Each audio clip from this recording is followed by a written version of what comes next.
Hello and welcome to the ask study forum.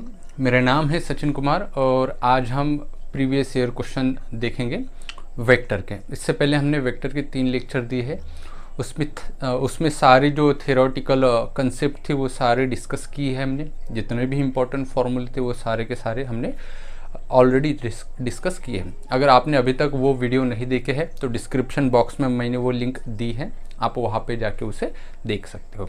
तो चलिए बिना समय गवाए हम शुरू करते हैं। सबसे पहला सवाल लेते हैं दोस्तों। यहाँ पे जैसा कि बोर्ड पे लिखा हुआ है, if vector a equals to a plus j minus vector a equals to i plus j minus 2k, vector b equals to 2i minus j plus k and vector c equals to 3i plus k. And एक expression given है, vector c equals to m vector A plus N vector b, find m plus n. ये CET में 2016 में questions आया हुआ है। तो चलिए बहुत ही सिंपल सा क्वेश्चन है। क्या करना है हमें, सिर्फ इस एक्सप्रेशन में वैल्यू रखना है। तो c की वैल्यू क्या आ जाएंगी, तो c की वैल्यू 3i प्लस के, तो 3i प्लस 0j हम लिख सकते हैं, j एब्सेंट है तो 0 होगा, प्लस वेक्टर k, ये होगा vector c equals to m into vector a। अब वेक्टर a पूरा का पूरा लिखेंगे हम i plus j minus 2k plus n into vector B, तो n इंटू वेक्टर बी, b कितना है ये वाला 2i minus j plus vector k। अब हमें करना क्या है, दोनों हमें लेफ्ट हैंड साइड और राइट हैंड साइड मिली, तो दोनों पे हमें कंपेयरिंग करना है i, j और k के कोएफिशिएंट। तो कैसे करेंगे, देखिए जब हम इससे मल्टीप्लाई करेंगे तो इसमें भी i आता है और इसमें भी i आता है, तो हम क्या करेंगे i कॉमन लेंगे, तो यहाँ पे क्या बचेगा, m से हम पूरी ब्रैकेट को मल्टीप्लाई करेंगे, सेम यहाँ पे n से मल्टीप्लाई करेंगे, तो i नज़दीक लाएंगे हम, तो यहाँ पे क्या होगा mi और यहाँ पे क्या होगा 2ni। तो i कॉमन लेने के बाद क्या बचेगा, यहाँ पे m और यहाँ पे क्या बचेगा 2n और ब्रैकेट के बाहर i प्लस j का क्या होगा, देखिए ज़रा ये mj और ये क्या हुआ माइनस nj, तो j बाहर निकाला तो यहाँ पे क्या बचा m माइनस nj। फिर प्लस k का क्या बचेगा, देखिए जब हम m से मल्टीप्लाई करेंगे तो माइनस 2mk, तो यहाँ पे क्या बचा माइनस 2m और यहाँ पे क्या बचा प्लस n और बाहर क्या होगा वेक्टर k। अब सिंपली हमें करना क्या है, यहाँ पे क्या है 3i plus 0j plus vector k। हमें दो लेफ्ट हैंड साइड और राइट हैंड साइड मिली है, तो हमें क्या करना है i, j और k की जो कोएफिशिएंट होंगे बस हमें उनकी क्या करना है, इक्वेटिंग करना है दोनों तरफ से। तो सबसे पहले क्या होगा m प्लस 2n, तो m प्लस 2n ये i का कोएफिशिएंट है, तो इधर का i का कोएफिशिएंट कितना है 3, तो m plus 2n equals to कितना आया 3। फिर यहाँ पे देखेंगे m माइनस n j का कोएफिशिएंट है, तो m minus n equals to j का कोएफिशिएंट कितना है 0, तो यहाँ से क्या मिलेगा हमें m इक्वल्स टू n मिलेगा, है ना, इस एक्सप्रेशन से। अब m इक्वल्स टू n हम इस पहले वाले इक्वेशन में रख देंगे तो हमें दोनों की वैल्यू पता चलेंगे। तो m के जगह पे हम n रख देंगे, तो क्या होगा n plus 2n equals to 3, तो ये 3n इक्वल्स टू 3 होगा, तो n इक्वल्स टू कितना आ जाएगा 1 और m इक्वल्स टू कितना आ जाएगा, m इक्वल्स टू भी अगेन 1। तो m की वैल्यू और n की वैल्यू दोनों भी हमने फाइंड कर ली यहाँ से। तो पूछा क्या है, m प्लस n पूछा है हमें, ठीक है, फाइंड m प्लस n। तो m की वैल्यू 1 और n की वैल्यू 1, तो दोनों m प्लस n 1 प्लस 1 कितना हो जाएगा 2, और यही क्या पूछा था हमें क्वेश्चंस में, हमारा आंसर होगा। ठीक है, बड़ा ही सिंपल सा था। अब हम क्वेश्चन नंबर 2 पे आते हैं। जो क्वेश्चन नंबर 2 है वो बहुत अच्छा क्वेश्चन है और ये 2017 में पूछा गया सवाल है। ठीक है, एक बार पढ़ लेते हैं क्वेश्चंस को। If z1 and z2 are the z coordinate of the point of transections of the segment of joining the point a, उसके coordinate 2 1 4 and b -1 3 6, then z1 plus z2 equals to question marks. आपको क्या बोला गया है, questions जब तक आपको पढ़ना है, जब तक आपको समझ में नहीं आएगा तो 2-3 बार आपको क्वेश्चंस को पढ़ना है। क्वेश्चन में बोला गया है कि भाई एक लाइन सेगमेंट है जो 2 पॉइंट को ज्वाइन करती है, एक a पॉइंट है उसके कोऑर्डिनेट 2 1 4 है और एक b पॉइंट है उसके कोऑर्डिनेट -1 3 और 6 है। अब ये जो लाइन सेगमेंट है ये क्या हो रही है, ट्राइसेक्ट हो रही है। अब हमें बाइसेक्ट पता है, अब ट्राइसेक्ट मतलब क्या, इसके 3 टुकड़े हो गए इक्वल के, तो 3 टुकड़े करने के लिए हमें 2 पॉइंट चाहिए होंगे और इक्वल इक्वल इक्वल डिस्टेंस होगा इनका, तो ये मान लेंगे पहला पॉइंट P है और दूसरा पॉइंट Q है, तो ये सारा डिस्टेंस कैसा है, इक्वल है। ठीक है, अब Z1 एंड Z2 क्या है, Z1 and Z2 are the Z coordinate, मतलब इसका जो Z कोऑर्डिनेट होगा वो Z1 होगा और Q का जो Z कोऑर्डिनेट होगा वो Z2 होगा। और हमें क्या पूछा है, Z1 plus Z2 equals to question marks, मतलब दोनों की एडिशन हमें निकालना है। मतलब हमें करना क्या होगा, हमें ये करना होगा कि जो P पॉइंट है वो इंटरनल डिवाइड कर रहा है, तो उसका हमें Z कोऑर्डिनेट निकालना होगा, उसको हम से बोलेंगे से Z1। वैसे हम Q का क्या करेंगे, Z कोऑर्डिनेट निकालेंगे, इंटरनल बाइसेक्ट कर रहा है तो वहाँ पे फॉर्मूला लगाएंगे और उसको बोलेंगे हम Z2, फिर जाके हम दोनों की एडिशन करेंगे। ठीक है, तो इस प्रकार से हमें क्वेश्चंस को सॉल्व करना है। ओके, अब देखिए ये जो AP है, PQ है और QB है, सबका डिस्टेंस कैसा है, इक्वल है। मतलब ये अगर 1 है तो ये भी कितना है 1 और ये भी कितना है 1। ओके, अब जरा ध्यान दो, जब मुझे P का कोऑर्डिनेट निकालना है, Z कोऑर्डिनेट, तो Q को 2 मिनट के लिए भूल जाओ।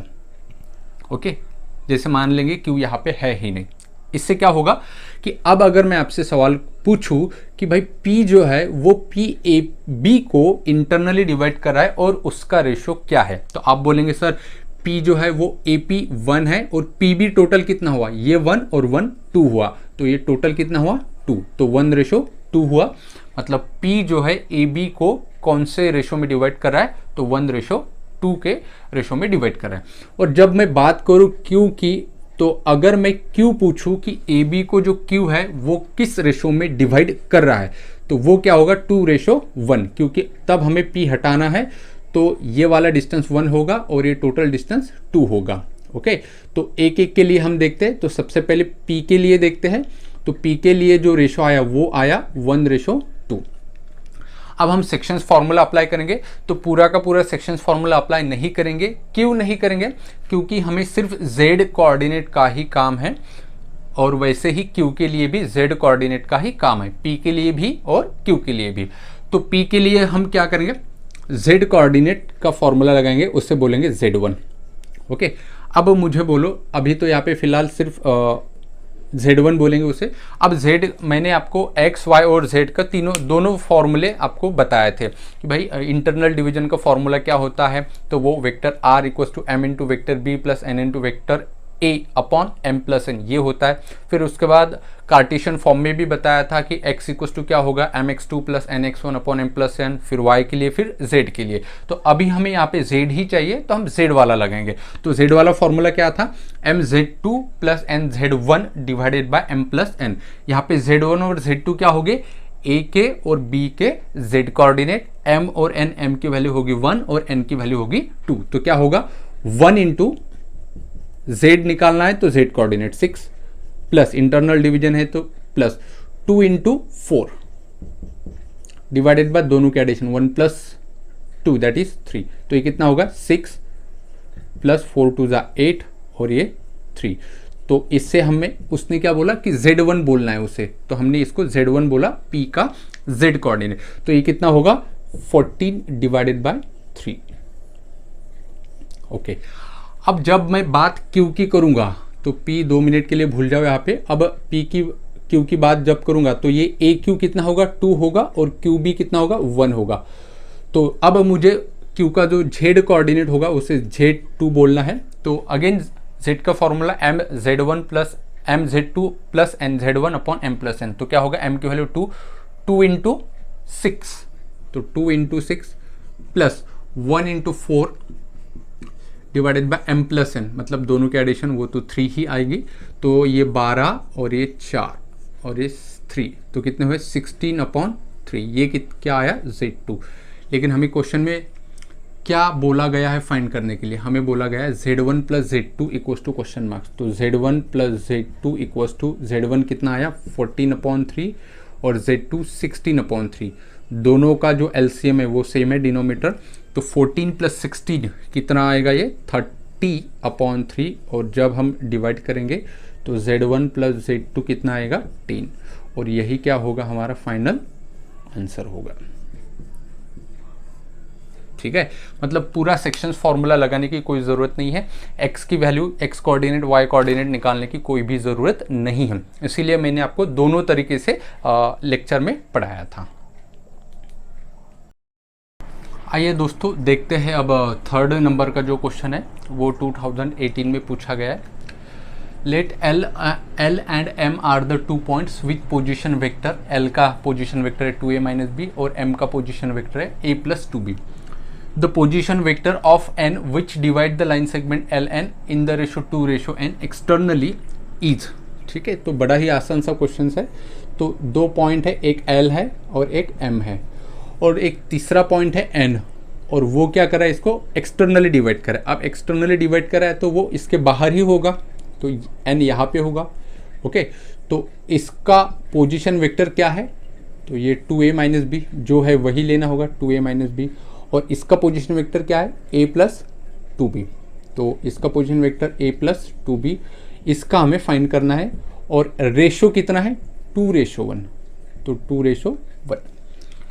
अब सवाल है कि कौन सा फॉर्मूला हम लगाएंगे, तो बहुत ही आसान है। क्या लगाएंगे, एक्सटर्नल डिवीजन थ्योरम। तो क्या होगा, 2 into this, that is 2 into a plus 2b। इसका पोजीशन वेक्टर मान लेंगे, इसका पोजीशन वेक्टर है r। ओके, तो r मान लेंगे। फिर माइनस आएगा, एक्सटर्नल डिवीजन है तो 1 into 2a minus B divided by क्या होगा, सब्ट्रैक्शन दोनों की, तो रेशो 2:1, तो 2 माइनस 1 ये होगा। अब चलिए 2 से मल्टीप्लाई करो तो 2a प्लस 4b, फिर माइनस से मल्टीप्लाई करो minus 2a plus b divided by 2 minus 1 1 ही होगा। फिर देखो ये 2a minus 2a plus 2a get cancel, 4b plus b कितना हुआ, 5b। Vector r equal to 5b, और वेक्टर r क्या है, इसका पोजीशन वेक्टर। और यही हमें क्या पूछा था कि उस पॉइंट का पोजीशन वेक्टर निकालो, और यही क्या होगा, हमारा फाइनल आंसर होगा।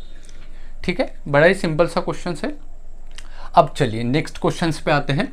क्वेश्चन नंबर 4 पे क्या है, क्वेश्चन नंबर 4, एक PQRS हमें क्वाड्रिलेटरल गिवन है। उसके बाद ठीक है, हम ड्रॉ कर लेते हैं एक एक चीज़ पे। PQRS तो कैसे भी हम ड्रॉ करेंगे, कि यहाँ पे P, यहाँ पे Q, RS। ठीक है, PQRS सीक्वेंस में होना चाहिए। ठीक है, PQRS is a quadrilateral if M and N are the midpoint of side PQ and side RS। PQ का M है मिड पॉइंट, और RS का जो है वो N है, तो RS का N है। Then vector PS plus vector QR equals to question marks. ठीक है, कोई बड़ी बात नहीं है। चलो अब हम देखेंगे कि ये तो सारे पॉइंट्स है। सबसे पहले इनके पोजीशन वेक्टर क्या हो गए। इसका position vector small vector P, इसका स्मॉल वेक्टर M, इसका स्मॉल वेक्टर Q, इसका स्मॉल वेक्टर S, इसका स्मॉल वेक्टर N और इसका स्मॉल वेक्टर R। ये हमने पिछले मतलब लेक्चर में देखा है पोजीशन वेक्टर क्या होता है। तो अब अगर ये मिड पॉइंट है तो मिड पॉइंट जो होगा मतलब वेक्टर M, तो वो क्या होगा, इसका पोजीशन वेक्टर प्लस इसका पोजीशन वेक्टर डिवाइडेड बाय कितना होगा, 2 मिड पॉइंट फॉर्मूले से। तो क्या होगा, vector P plus vector Q divided by 2 होगा। सिमिलरली ये भी मिड पॉइंट है इसका, तो इसका पोजीशन वेक्टर वेक्टर N क्या होगा, तो इसका पोजीशन वेक्टर मतलब S प्लस इसका पोजीशन वेक्टर मतलब R डिवाइडेड बाय 2। ये दो चीज़ें हमें पता है। ओके, और अगर मैं इसको MN को जॉइंट करूँ तो वेक्टर MN एक फ्री वेक्टर होगा, और ये कैसे निकालेंगे हम, सेकेंड पॉइंट का position vector minus first point का पोजीशन वेक्टर। तो n का position vector vector n minus इसका वेक्टर m। ठीक है, अब चलिए सवाल पे आते हैं हम। क्या पूछा, vector PS plus vector QR। तो vector PS plus vector QR क्या होगा, वेक्टर PS कैसे निकालेंगे, सेकेंड का पोजीशन वेक्टर माइनस फर्स्ट का पोजीशन वेक्टर। तो vector S minus vector P plus vector QR क्या होगा, vector R minus vector Q। अब इसको हम थोड़ा सिंप्लीफाई करेंगे, इसको क्या लिखेंगे, S और R की हम पेयर बनाएंगे, vector S plus vector R, और ये जो माइनस है P और Q, इसमें से माइनस बाहर निकालेंगे, अंदर क्या बचेगा फिर vector P plus vector Q, दोनों प्लस हो जाएंगे। अब हम क्या करते हैं, 2 से मल्टीप्लाई और 2 से डिवाइड करते हैं, इसको और इसको भी। तो ये क्या होगा, vector S plus vector R divided by 2, कुछ भी फर्क नहीं गिरा, 2 से मल्टीप्लाई 2 से डिवाइड किया। सेम यहाँ पे भी करेंगे, तो vector P plus vector Q divided by 2। अब ज़रा ध्यान दो, s plus R upon two क्या होता है, s plus R upon two n होता है। तो ये इसका आंसर जो है s plus R upon two, ये तो 2 एज इट इज़ है और इसका आंसर कितना आया n माइनस ये 2 एज इट इज़ और इसका जो आंसर है वो कितना आया m। दोनों में क्या कॉमन है, 2 कॉमन है, तो अंदर क्या बचेगा n माइनस m और ये 2 एज इट इज़ और n माइनस m क्या है, n माइनस n क्या होता है, वेक्टर mn और यही क्या होगा, वेक्टर mn हमारा आंसर होगा। यही हमें क्वेश्चन में पूछा था। आई होप कि आप लोगों को समझ में आया होगा। चलिए अब बढ़ते हैं अगले सवाल की तरफ। चलिए दोस्तों बढ़ते आगे। 5th नंबर का क्वेश्चन है, वेक्टर ए, वेक्टर बी और वेक्टर सी दिया है और कहीं पे एक अननोन है, कहाँ पे, वेक्टर बी पे लैम्बडा और स्केलर ट्रिपल प्रोडक्ट कितना है, 10 है। तो हमें क्या निकालना है, लैम्बडा निकालना है। ठीक है, कई बार ऐसा भी क्वेश्चन आएगा कि ये तीनों वेक्टर कोप्लेनर वेक्टर हैं, तो हमें क्या लेना होगा, उनका स्केलर ट्रिपल प्रोडक्ट लेना होगा और वो किसके साथ इक्वेट करना होगा, 0 के साथ। लेकिन यहाँ पे खुद स्केलर ट्रिपल प्रोडक्ट का आंसर कितना रखा है, 10 रखा है।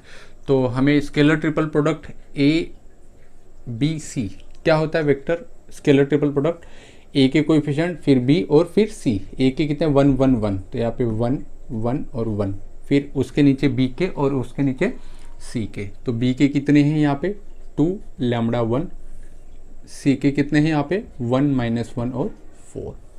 और इसका आंसर खुद दिया है कि ये किसका आंसर है, स्केलर ट्रिपल प्रोडक्ट का, और वो कितना आता है 10। ये क्वेश्चन में गिवन है।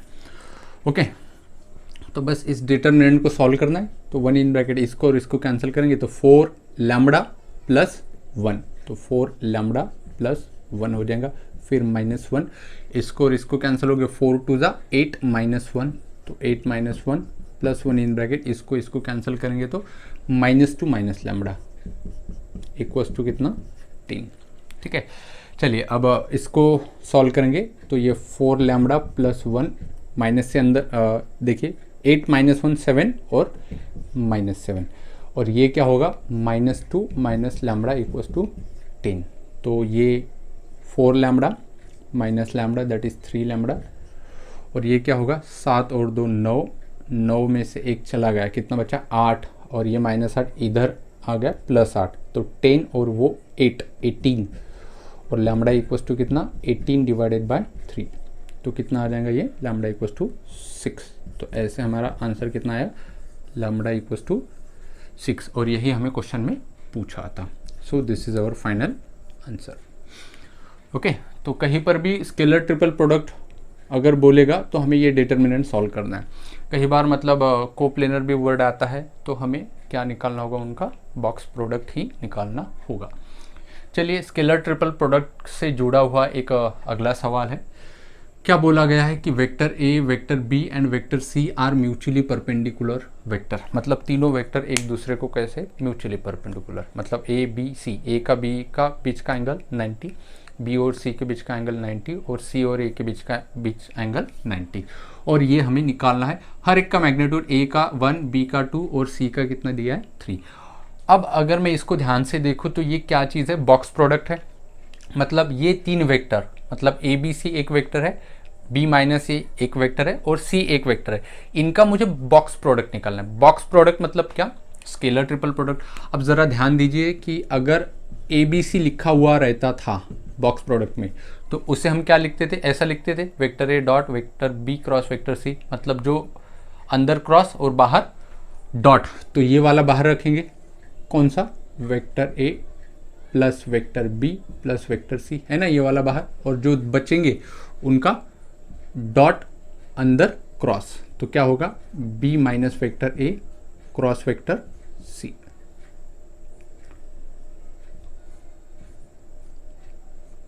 ठीक है, तो अब हम क्या कर लेते, ये a plus B plus C as it is रखते हैं।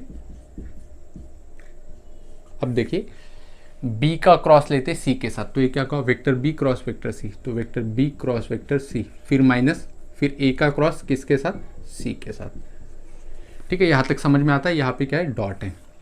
अब देखिए यहाँ पे क्या होगा, इस ए का डॉट इसके साथ और ए का डॉट इसके साथ माइनस में, फिर बी का डॉट इसके साथ, फिर माइनस में बी का डॉट इसके साथ, फिर सी का डॉट लेना होगा, मतलब हर टर्म का हमें डॉट लेना होगा। तो सबसे पहले हम ए का डॉट लेंगे इसके साथ, चाहो तो हम इसको ब्रैकेट कर सकते हैं। तो क्या होगा, वेक्टर ए डॉट और ये होगा, तो वेक्टर ए डॉट क्या होगा, बी क्रॉस सी।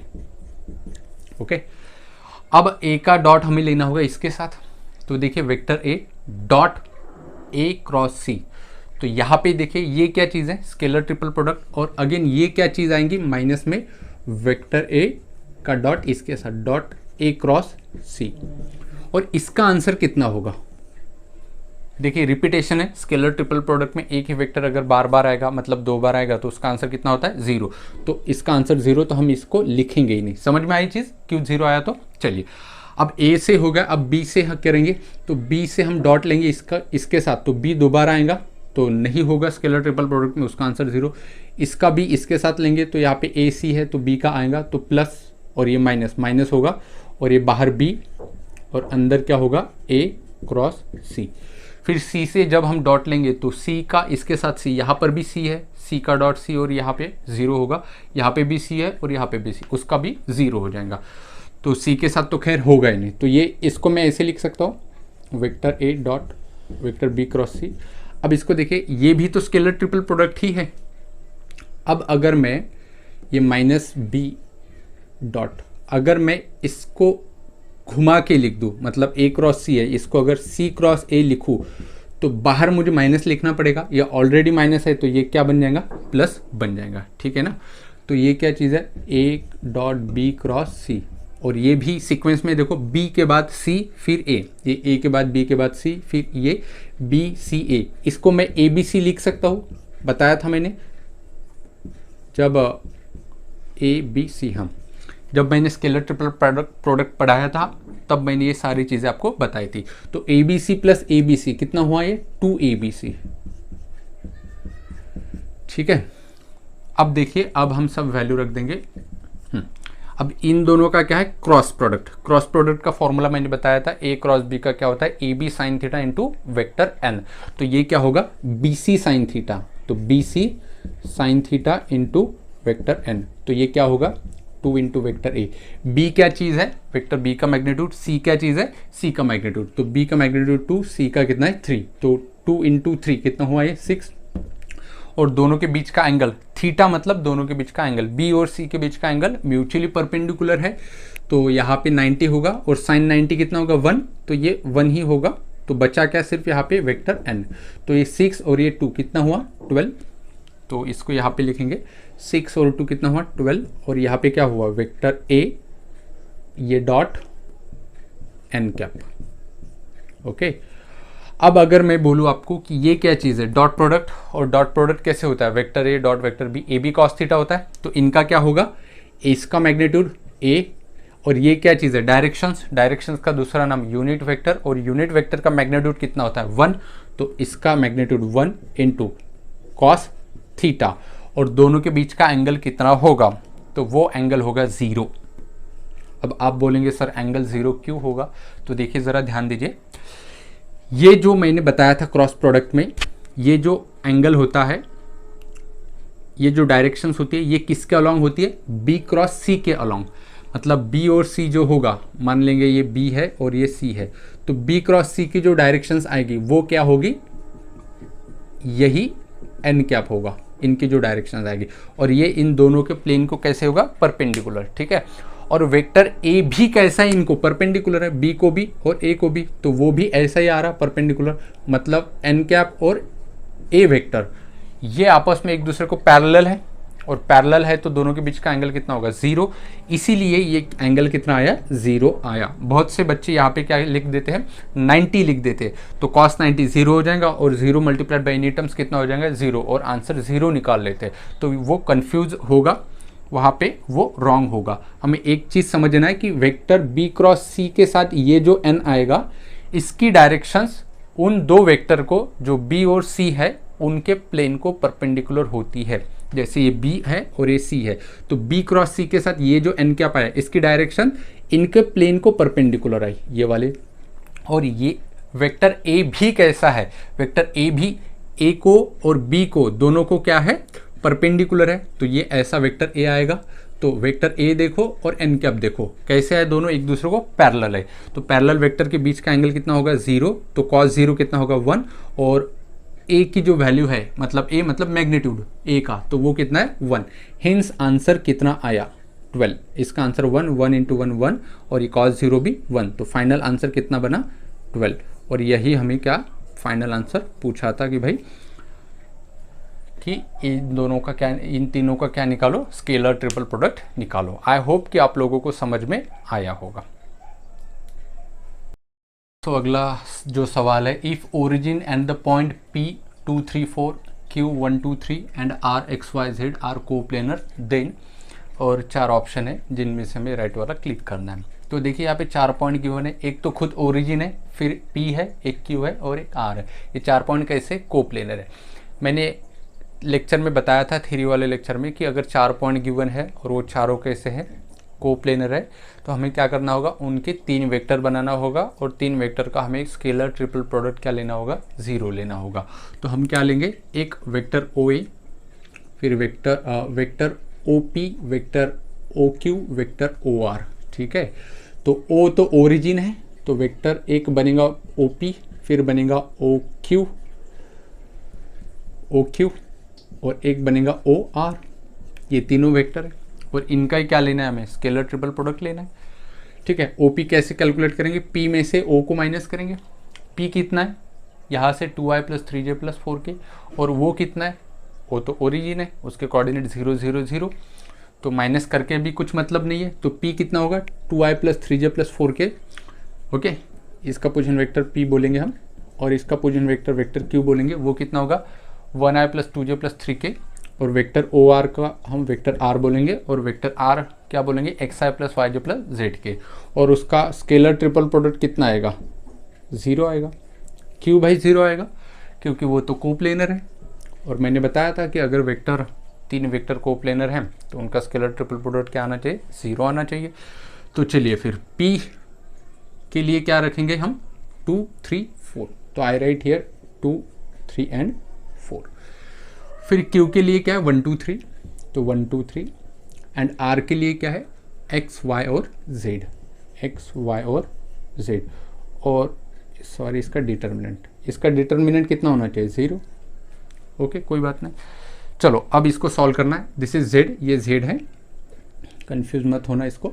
चलो तो क्या होगा 2 इन ब्रैकेट, इसको cancel, 2z - 3y, 2z - 3y -3 in bracket, क्या मिलेगा, इसको और इसको कैंसिल, z - 3x और +4 इन ब्रैकेट क्या मिलेगा हमें y - 2x, तो y - 2x = 0। तो चलिए फिर अंदर मल्टीप्लाई कर देंगे ब्रैकेट में, तो ये मिलेगा 4z - 6y - 3z + 9x, फिर +4y - 8x = 0। अब क्या करना होगा, x देखना होगा हमें, तो x कहाँ पे, ये वाला 9x - 8x, क्या बचा है x, फिर y देखते हैं, y कहाँ पे -6y, फिर +4y, तो -6y + 4y -2y, तो -2y। अब z देखते हैं, तो z 4z - 3z, तो क्या बचा ओनली z, तो +z = 0। अब ये आंसर आया। अब देखते हैं कौन से ऑप्शन के साथ ये मैच होता है, x - 2y + z, तो x - 2y + z किसके साथ होगा, x - 2y + z, a तो नहीं होगा, ये -z है, तो ऑप्शन नंबर जो है C सही होगा इसका, x - 2y + z, तो x - 2y + z = 0, तो correct option is option C, ठीक है। चलो अब अगला जो क्वेश्चन है वो ध्यान से पढ़ो ज़रा, बहुत बढ़िया क्वेश्चन है ये।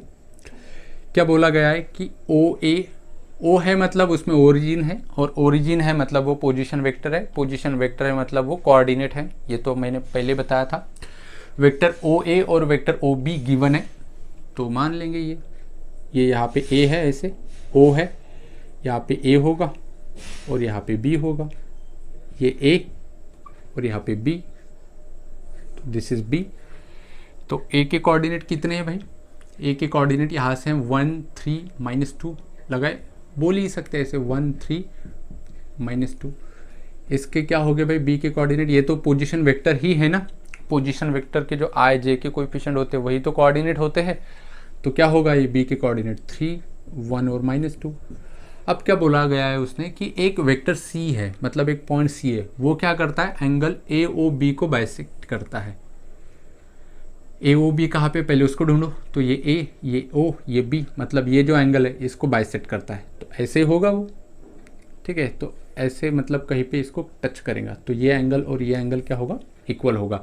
तो यहाँ पे जो सी है तो आपको यही बताना है वेक्टर ओ सी का पोजीशन वेक्टर है ना, वही पूछा गया आपको। तो क्वेश्चन आपको समझ में आया होगा, काफ़ी हद तक मैंने डिटेल में उसको एक्सप्लेन किया है। तो देखिए बड़ा सिंपल सा है। अगर मैं आपसे बोलूँ कि भाई अगर मुझे सी के कोऑर्डिनेट पता चले, सी के कोऑर्डिनेट ही मुझे निकालना है बेसिकली, क्योंकि अगर वेक्टर ओ सी निकालना है तो वेक्टर ओ सी मतलब क्या, सी के कोऑर्डिनेट, बस उसको आई जे के लगाओ। अगर मुझे सी के कोऑर्डिनेट निकालना है तो सी तो ए बी को इंटरनली डिवाइड कर रहा है। अगर मुझे रेशो पता चले तो मैं क्या इंटरनल डिवीजन थ्योरम लगा के उसके कोऑर्डिनेट निकाल सकूंगा? बिल्कुल निकाल सकूंगा। और जैसे ही मुझे उसके कोऑर्डिनेट पता चले बस उसको आई जे के साथ मिलाना है, मुझे क्या मिलेगा, पोजीशन वेक्टर, वेक्टर ओ सी। तो मेरा सवाल क्या बना अब यहाँ पे कि इनका रेशो निकालना है, मतलब ये वाला डिस्टेंस डिवाइडेड बाय ये वाला डिस्टेंस, ये निकालना है। अब जैसे कि हमने 10 तक पढ़ा था एक एंगुलर बाइसेक्टर की प्रॉपर्टीज, क्या पढ़ा था कि किसी एंगल को कोई लाइन अगर बाइसेक्ट करती है तो वो जो रेशो है वो रेशो इन दोनों रिमेनिंग साइड के रेशो के बराबर होगी, है ना। तो मतलब क्या कि A C divided by C B, A C divided by C B ये किसके बराबर होगा, रिमेनिंग साइड के बराबर, मतलब O A divided by O B. मतलब ए सी मतलब ये, इसको ही हम क्या बोलेंगे एम और इसको एन। तो अगर मुझे एम रेशो एन निकालना है तो बेसिकली मुझे क्या निकालना है, ओ ए और ओ बी की लेंथ निकालना है। तो वेक्टर ओ बी में, वेक्टर ओ ए और वेक्टर ओ बी मेरे पास है, बस उनकी क्या निकालना है मुझे, लेंथ। लेंथ का मतलब यहाँ पे मैग्नीट्यूड, और वेक्टर का मैग्नीट्यूड कैसे निकाला जाता है हमें पता है। तो वेक्टर ओ ए कैसे निकालेंगे, वेक्टर ओ ए का मैग्नीट्यूड, तो मैग्नीट्यूड ऑफ वेक्टर ओ ए सिर्फ ओ ए, और वह कैसे निकालेंगे, उसको हम अंडर रूट के अंदर ओ ए, मतलब ये 1 3 -2, तो 1 का स्क्वायर प्लस 3 का स्क्वायर प्लस -2 का स्क्वायर, तो ये कितना आएगा भाई। तो देखिए ये 1 प्लस ये 9 प्लस 4, तो ये ओ ए कितना आया, तो आंसर है 9 4 13 और एक 14, तो रूट 14 आया ओ ए। तो ठीक है, अब हम क्या निकालते, ओ बी निकालते। तो ओ बी कैसे निकालेंगे, सेम तरीके से 3 1 -2, तो ये 3 का स्क्वायर प्लस 1 का स्क्वायर प्लस -2 का स्क्वायर, और जब हम कैलकुलेट करेंगे ये भी कितना आएगा, रूट 14 ही आएगा। ये 9 ये 4 ये 1, तो ओ बी भी कितना आया, ओ बी भी कितना आया, तो आंसर है रूट 14। तो दोनों का रेशो कितना होगा, ओ ए अपॉन ओ बी, तो रूट 14 अपॉन रूट 14, तो कितना आया 1, इसका मतलब 1:1 आया, मतलब ये क्या होगा 1 और ये क्या होगा 1। अब यहाँ से क्या पता चला, रेशो तो सेम आया 1:1। अगर ऐसा है तो एक्चुअल में वो जो सी है वो तो ए बी का क्या हुआ, क्या हुआ, मिड पॉइंट हुआ, ठीक है। जो सी है वो ए बी का क्या हुआ, मिड पॉइंट हुआ यहाँ पे, क्योंकि रेशो तो सेम आया है। तो अब हम क्या यूज़ करेंगे, सीधा सीधा मिड पॉइंट फार्मूला यूज़ करेंगे, ना कि मतलब इंटरनल डिवीजन थ्योरम, क्योंकि अब हमें पता चला कि दोनों का मतलब ये भी रूट 14 है ये भी रूट 14 है, तो इसका मतलब 1:1 आया, तो वो मिड पॉइंट ही है।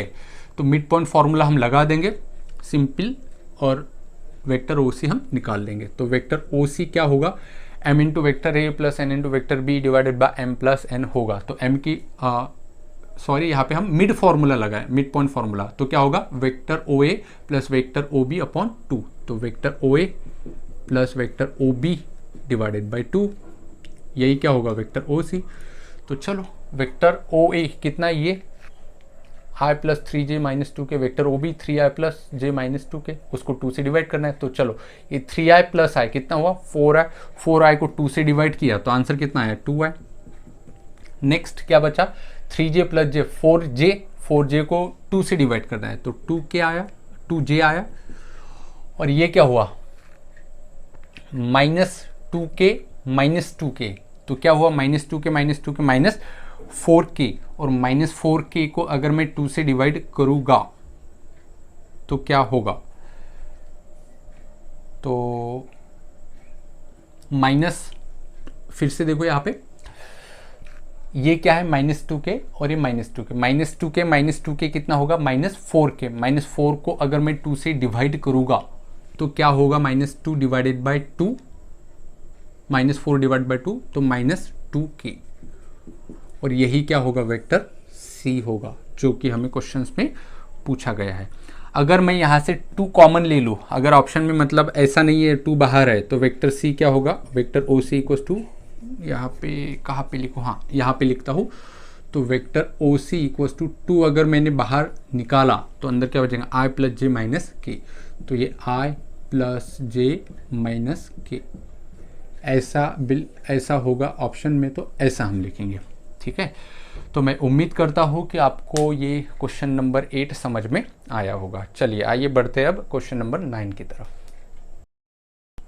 आइए दोस्तों देखते हैं क्वेश्चन नंबर 9 क्या बोला गया है। If the volume of tetrahedron where vertices A B C D, 4 vertices given है टेट्राहेड्रॉन के, और वॉल्यूम भी गिवन है, वो कितना है 2/3, और एक वर्टिसेस में एक अननोन है जो कि लैम्बडा है, और वही हमें निकालने को बोला है। अब सबसे पहले कि अगर टेट्राहेड्रॉन की बात होती है तो टेट्राहेड्रॉन का जो वॉल्यूम है वो कितना होता है, तो वो होता है 1/6 इंटू स्केलर ट्रिपल प्रोडक्ट। तो स्केलर ट्रिपल प्रोडक्ट के लिए हमें कितने वेक्टर चाहिए, 3 वेक्टर। तो यहाँ पे पॉइंट कितने हैं, 4, तो 4 पॉइंट में से हमें क्या करना होगा, 3 वेक्टर बनाना होगा। तो कैसे करेंगे, वेक्टर AB, वेक्टर AC और वेक्टर AD, इनका क्रॉस प्रोडक्ट, इनका स्केलर ट्रिपल प्रोडक्ट। ओके ठीक है, अब वेक्टर AB कैसे फाइंड करेंगे, ये पता है B माइनस ए, AC C माइनस ए और AD D माइनस ए। चलो तो क्या होगा, ये वॉल्यूम गिवन है हमें कितना है 2/3 इक्वल्स टू ये 1/6 इंटू स्केलर ट्रिपल प्रोडक्ट कैसे निकाला जाता है, डिटर्मिनेंट में वेक्टर AB का फर्स्ट रो में, फिर AC का, फिर AD का। AB कैसे निकालेंगे, B माइनस ए, तो ये B और ये A, 2 - 1 1, फिर 0 - 2 -2 और 4 - 0 4, ये होगा AB। अब AC कैसे निकालेंगे, C माइनस ए, तो ये रहा C और ये रहा A, तो -1 - 1 -2, 2 - 2 ये हो गया 0, और यहाँ पे 0 - 0 अगेन ये 0। फिर चाहिए मुझे AD, तो ये D और ये A, D -1 - 1 -2, 1 - 2 -1 और लैम्बडा -0 दैट इज लैम्बडा। ठीक है, चलो कोई बात नहीं। अब इस 6 को मैं उधर लेके जाता हूँ, 6 × 2 = 12, 12 डिवाइडेड बाय 3 कितना मिला 4, तो 4 इक्वल्स टू, और इसको अब मैं सॉल्व कर लेता हूँ, तो क्या होगा, ये कैंसिल और ये कैंसिल, ये दोनों क्या मिले 0 ही मिले, और ये +2 होगा, और इसको जब कैंसिल करूँगा तो क्या मिलेगा, ये -2 लैम्बडा और ये 0 ही मिलेगा, +4 इन ब्रैकेट, इसको कैंसिल करूँगा तो ये 2 - 0 ही मिलेगा। ओके चलो अब इसको और सॉल्व कर ले, तो ये तो 0 हो गया, ये कितना हुआ -4 लैम्बडा, ये कितना हुआ 4 × 2 = 8 +8। अब चलो इस 4 लैम्बडा को उधर लेके जाते हैं और 4 को इस साइड लेके जाते हैं, तो 4 लैम्बडा इक्वल्स टू क्या होगा, ये 8 और ये -4 दैट इज़ 4।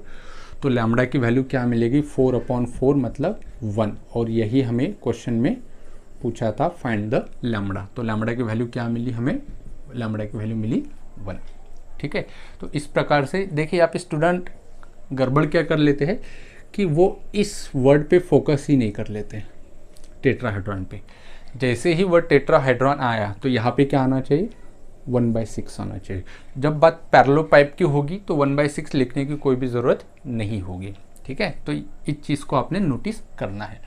चलिए अब आज का लास्ट क्वेश्चन है वेक्टर का, और क्या बोला गया है, इफ़ 2a + b = 3c, ये एक्सप्रेशन गिवन है हमें, 2a + vector b = 3 vector c, और पूछा गया इस एक्सप्रेशन के आधार पे then a divide bc in the ratio, मतलब a जो है वो a bc को डिवाइड कर रहा है, किस रेशो में डिवाइड कर रहा है, इंटरनली एक्सटर्नली सब कुछ पूछा है, ठीक है। जो 4 ऑप्शन हो गए उसमें रेशो तो हो गए, जैसे 1:2, लेकिन वो इंटरनली या एक्सटर्नली ये भी पूछता है, ठीक है।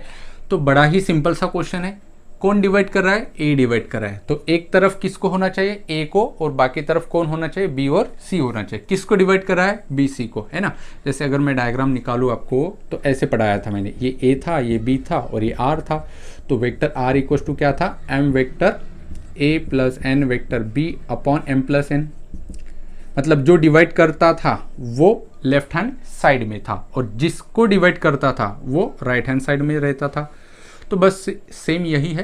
तो ए डिवाइड कर रहा है तो ए को राइट हैंड साइड में होना चाहिए, तो 2a को ऐसे ही रहने देंगे हम। ये 3c है, b को इस साइड लेके आएंगे तो -b हो जाएगा, -b, ठीक है। अब देखिए यहाँ पे क्या होगा, ये 2 को हम इसके नीचे लेके जाएंगे डिवाइड में, तो वेक्टर a इक्वल टू क्या होगा? 3 vector c minus vector b divided by क्या होगा? 2।